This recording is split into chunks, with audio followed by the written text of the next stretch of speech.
Welcome to the April Member Forum. Thank you for all of your diligence in wearing masks, socially distancing, and washing hands and avoiding large groups of people. Our community operations are going well for the first quarter.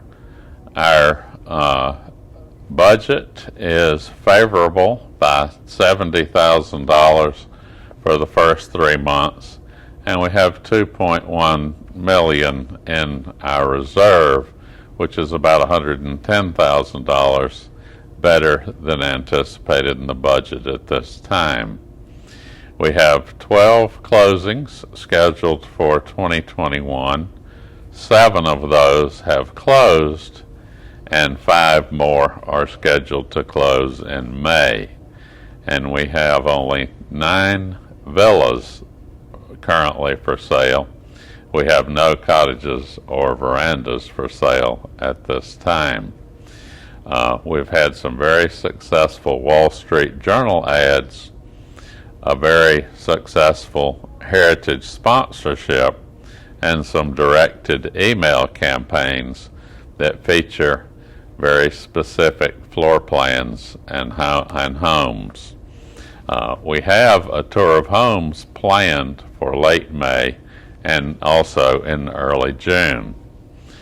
Our events are expanding following our great vaccination efforts, and favorable results from ongoing testing in the care center of residents and employees will now be able to go to once a month testing. We're excited about that.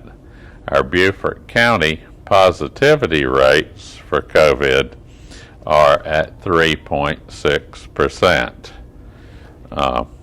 As I said, please continue to wear masks, socially distance, and wash hands. Our new fitness center equipment is all installed, and the staff has had training. More members daily are learning the equipment, and it appears to be very successful. You will use a card that will recognize your needs on the machine and will adjust automatically to make that work. We had 3 volunteers, or also called guinea pigs, to get that started, including Joe Fujak, Rich Holt, and John Perryman. Many more people have been trained as well. Our new Philips Lifeline emergency call pendants and their chargers arrived this week. Staff are being trained and are working on the initial data entry for each pendant.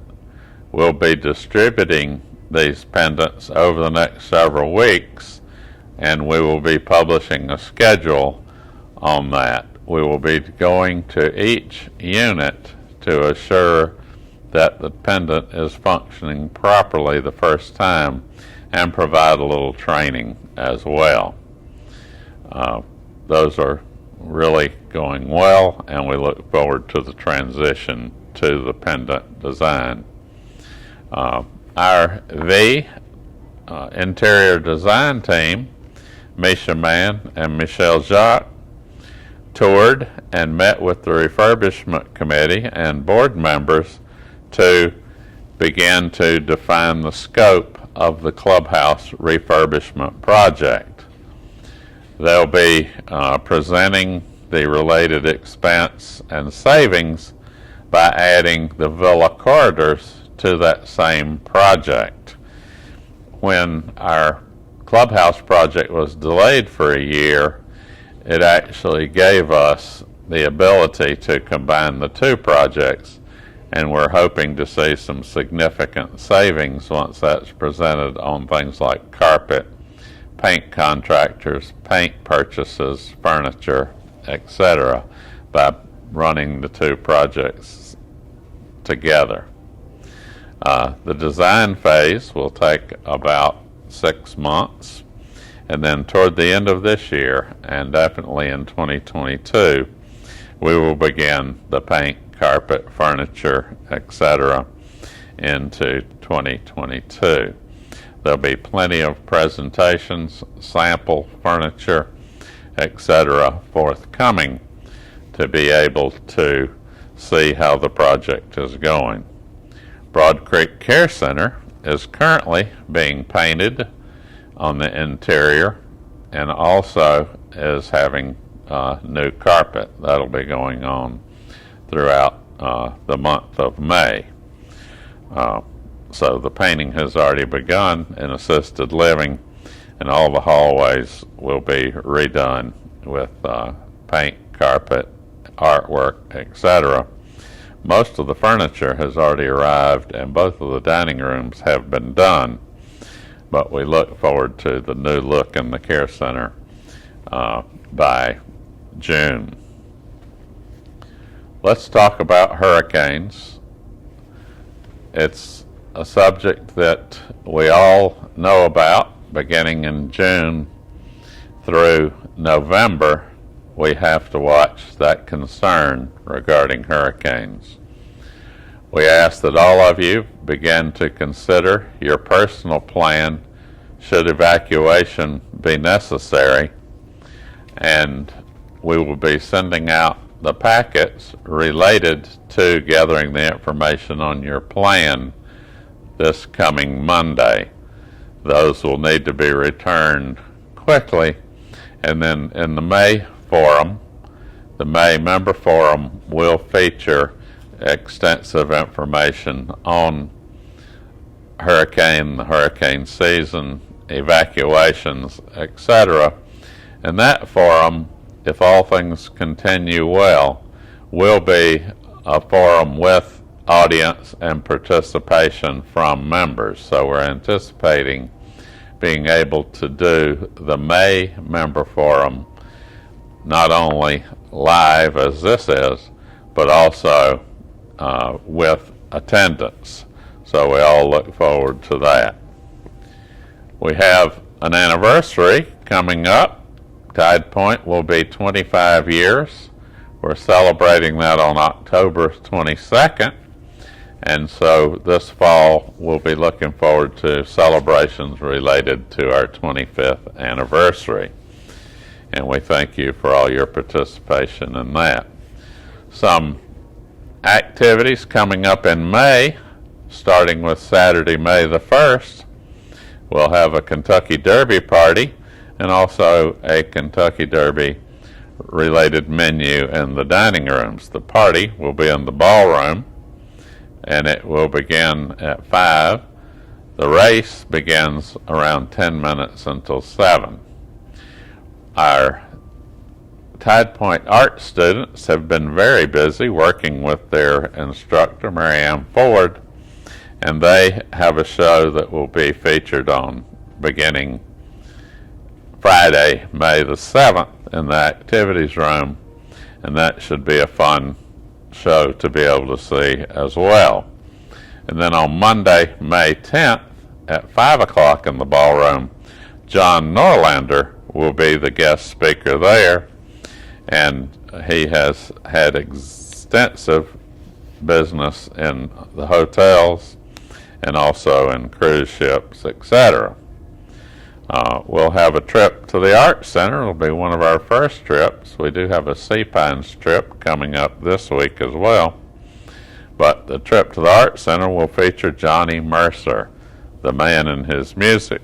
As you know, he spent a lot of time in Savannah and actually wrote Moon River, one of his more famous songs in the area here.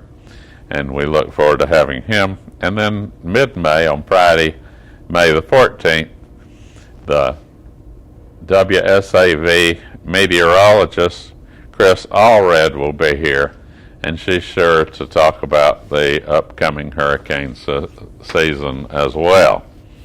So we will be